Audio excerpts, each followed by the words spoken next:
అదే RTV app వార్తల్ని క్షణాల్లో చదివే అవకాశం ఉంటుంది. ఒక న్యూస్ పేపర్, ఒక టెలివిజన్ ఛానల్ మీ చేతుల్లో ఎప్పుడూ ఉంటాయి. 10 రోజుల క్రితం గౌరవ డిప్యూటీ సీఎం శ్రీ పవన్ కళ్యాణ్ గారు ఒక మిస్సింగ్ కేసు విషయమై వారు స్వయంగా నాకు ఫోన్ చేయడం జరిగింది. అలాగే మా సిపి గారికి కూడా ఫోన్ చేశారు. ఆయన ఆ మిస్సింగ్ కేసుకు సంబంధించి మీరు కొద్దిగా ప్రత్యేక దృష్టి పెట్టాలని, సుమారుగా అమ్మాయి మిస్ అయ్యి 8 నెలలు పై దాటుతోంది, దానిలో ప్రత్యేకంగా దృష్టి పెట్టి మీరు ఆ కేసును ఛేదించాలని వారు మాకు కొన్ని ఇన్స్ట్రక్షన్స్ ఇచ్చారు. దాని ప్రకారంగా సిపి గారు ఒక ప్రత్యేకమైనటువంటి టీంని ఏర్పాటు చేశారు. ఆ టీంకి నేను, అలాగే సైబర్ క్రైమ్ నుంచి శివాజీ అని మేమిద్దరం ఇన్ఛార్జిగా ఉంటూ ఆ టీంని మాకు అందుబాటులో ఉన్నటువంటి అన్ని కోణాల్లోనూ కూడా మేము దర్యాప్తు ప్రారంభించడం మరి జరిగింది. నిజానికి ఈ కేసు ముందులో కూడా మేము దర్యాప్తు బాగానే చేసాం, కానీ మాకు క్లూస్ లభించలేదు. అదేవిధంగా మన డిప్యూటీ సీఎం గారి దగ్గరికి వెళ్ళడానికి సుమారుగా 5-6 రోజుల ముందు నేను ఈ శివకుమారి అంటే మిస్సింగ్ అమ్మాయి ఎవరైతే ఉన్నారో వాళ్ళ మదర్ని, వాళ్ళ సిస్టర్ని తీసుకొని మేము సైబర్ క్రైమ్కి వెళ్ళి మేము ఆ రోజు నుంచే యాక్చువల్గా ఈ కేసుని మళ్ళీ 0 లెవెల్ నుంచి స్టార్ట్ చేసాం.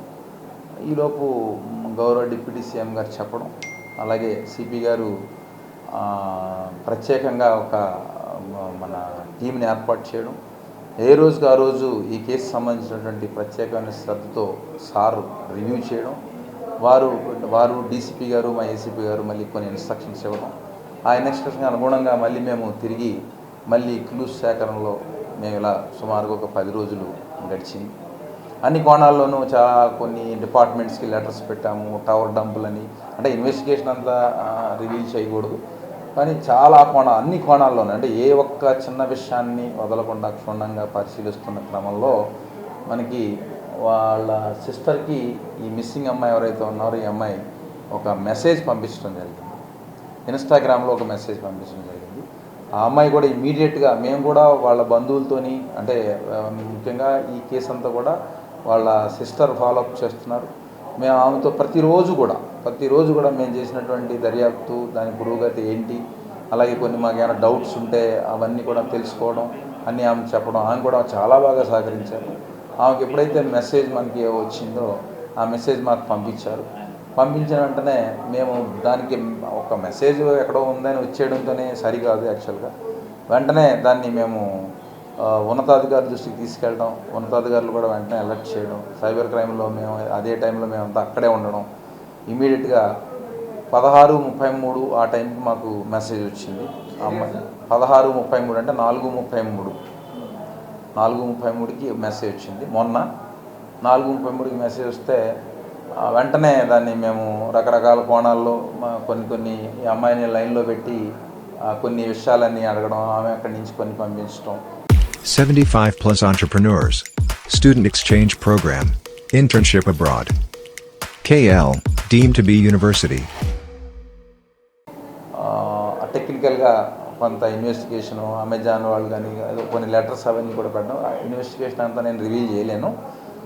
అంతా మనం చేసి ఇమీడియట్గా ఈవినింగ్ 7:30 ఆ టైంకి అక్కడ జమ్మూలో ఉన్నటువంటి గాంధీనగర్ పోలీస్కి మనం ఇన్ఫామ్ చేయడం, వాళ్ళు కూడా ఇమీడియట్గా ఇలా అమ్మాయి విషయం అనగానే వాళ్ళు కూడా స్పందించడం, వెంటనే వాళ్ళు తీసుకొచ్చి వారి పోలీస్ స్టేషన్లో పెట్టడం. ఇమీడియట్గా అదే రోజున స్పెషల్ టీమ్ని ఇక్కడి నుంచి మేము జమ్మూ పంపించడం. వారు నిన్న మధ్యాహ్నం రీచ్ అయ్యారు. మధ్యాహ్నం రీచ్ అయ్యి మళ్ళీ ఆమెను వెంటనే అక్కడ పికప్ చేసుకుని అబ్బాయిని అమ్మాయిని ఇద్దరిని పికప్ చేసుకుని మళ్ళీ వారు తిరిగి ఈరోజు చేరుకున్నారు, ఇక్కడికి విజయవాడ చేరుకున్న అనంతరం అది అధికార దృష్టిలో కూడా ఉంచి మనం జనరల్గా మిస్సింగ్ కేసు వచ్చిన తర్వాత మళ్ళీ మన విచారణ అనేది సాగుతుంది. అది ఏ కోణంలో జరిగింది, ఎందుకు జరిగింది, ఎలా జరిగింది, ఏంటి. మొన్నటి వరకు మనం మిస్సింగ్ అయ్యింది అనేటువంటి ఇదిలో ఉన్నాం. అమ్మాయి మేజరు, అమ్మాయి వయసు ఇప్పుడు 20 సంవత్సరాలు కంప్లీట్ అయినాయి. మన 17/1/20 సంవత్సరాలు కంప్లీట్ అయినట్టుగా రికార్డ్ బట్టి చూస్తే తెలుస్తూ ఉంది. మేము ఆ అమ్మాయిని క్షుణ్ణంగా మళ్ళీ మా ఉమెన్ ఆఫీసర్స్ సుమారు ఒక 2 ఉమెన్ ఆఫీసర్స్ చాలా క్షుణ్ణంగా విచారించిన మీదట ఆమె ఒక కంప్లైంట్ ఇచ్చారు. ఆ కంప్లైంట్కి అనుగుణంగా మనం ఇతని మీద కేసు కూడా రిజిస్టర్ చేయడం జరిగింది. అది బలవంతంగా ఈ అమ్మాయిని తీసుకుని వెళ్ళి పెళ్లి చేసుకోవాలనే ఉద్దేశంతో కొద్దిగా బలవంతంగా తీసుకుని వెళ్ళి అమ్మాయిని అక్కడ కొన్ని ఊర్లు అవి తిప్పి, అంటే నేను హైదరాబాద్ నుంచి వీళ్ళు కేరళ, అలాగే నెక్స్ట్ ఏదో అజ్మీర్ దర్గా, అలా కొన్ని ప్రాంతాలకు వెళ్ళి వాళ్ళు ఫైనల్గా జమ్మూలో ఒక ఇంట్లో సెటిల్ అయ్యారు. ఒక ఇంట్లో అక్కడ ఇతను అంటే సెటిల్ అవ్వడం అంటే ఈ అమ్మాయికి యాక్చువల్గా ఇష్టం లేదు, బలవంతంగానే వెళ్ళింది. ఆమెను విచారించిన మీదట మనకి ఈ విషయాలన్నీ కూడా చాలా స్పష్టంగా తెలిసాయి. అక్కడికి వెళ్ళిన తర్వాత వీళ్ళు ఎక్కడో ఒక 7,500కి ఎక్కడో ఇతను ఎక్కడో కుదరటం, ఒక ఇంట్లో పనిచేయటం, ఈ అమ్మాయి కూడా అక్కడే ఉంచటం, ఈ ఫోన్ అది అందుబాటులో లేకపోవడం. అంటే ఇన్నాళ్ళు కూడా ఎన్ని రోజులు దొరక్కపోవడానికి కూడా కారణం ఏంటి అంటే ఫోన్ అది ఇంకా అందుబాటులో లేదు. చాలా రోజులు వీళ్ళు ఏదైనటువంటి డివైస్ని కూడా వాడలేదు. అన్నీ కూడా ఇక్కడ హైదరాబాద్లో అమ్మేశారు, డబ్బులు కావడం గురించి అన్నీ అమ్మేశారు. అమ్మేయడంతోనే ఇంక వీళ్ళకి ఏమీ ఆధారం ఏమీ లేదు. ఓన్లీ జస్ట్ ట్రైన్లో జనరల్ కంపార్ట్మెంట్స్లో టికెట్ లేకుండా ప్రయాణం చేశారని కూడా తెలియవచ్చింది. ఈ విధంగా అక్కడికి వెళ్ళిన తర్వాత అక్కడ వీళ్ళిద్దరూ ఉన్నారు. అయితే ఈ అమ్మాయికి అయితే ఈ అమ్మాయి మాటలను బట్టి ఈ అమ్మాయిని విచారించిన తర్వాత, ముఖ్యంగా మా ఉమెన్ ఆఫీసర్స్ చాలా క్షుణ్ణంగా విచారించిన తర్వాత తెలిసిన విషయం ఏంటంటే ఇతను బలవంతంగా పెళ్లి చేసుకోవాలనే ఉద్దేశంతో తీసుకెళ్ళినట్టుగా స్పష్టంగా మాకు అర్థమైంది. అదేవిధంగా ఇతను ప్రీవియస్ హిస్టరీ కూడా మనం పరిశీలించినట్లయితే ఇతను గతంలో ఒక అమ్మాయిని కూడా ఇదే విధంగా తీసుకెళ్ళిపోయాడని, అది ఒక మిస్సింగ్ కేసు కూడా రిజిస్టర్ అయినట్టుగా తెలిసింది. కానీ ఆ తర్వాత వారు మరి అంటే ఆ మిస్సింగ్కి సంబంధించిన వారు మరి సరైన మరి ఏ విధంగా నాకు తెలియదు. ఇంకా అంతమించి ఫర్దర్ ఆ మిస్సింగ్ కేసుతో ఆగిపోయింది. మరి ఒక మిస్సింగ్ కేసు ఉండగా ఇలా తీసుకెళ్ళిపోయాడని తెలిసి కూడా మళ్ళీ ఇతను మళ్ళీ ఇంకొక అమ్మాయిని ఈ విధంగా తీసుకెళ్ళడం అనేది కరెక్ట్ కాదు. సో ఈ అమ్మాయికి కంప్లైంట్ ఇవ్వడంతో మనం ఈ విధంగా కేసు రిజిస్టర్ చేశాం. మానసికంగాను శారీరకంగా కూడా హింసించారని రాశారు. దాని మీద దాని సెక్షన్లు ఏమొస్తాయో అవన్నీ కూడా మేము వేసి కట్టాం. ఇవన్నీ ఫర్దర్ ఎంక్వైరీ అన్నీ కూడా జరుగుతాయి. ఎందుకంటే జరిగిందంతా అక్కడ కదా, మరి అక్కడికి కూడా వెళ్ళి విచారించాల్సిన అవసరం ఉంది. ఆ విధంగా ఏ ఫ్యాక్ట్స్ వస్తే దాని ప్రకారంగా మేము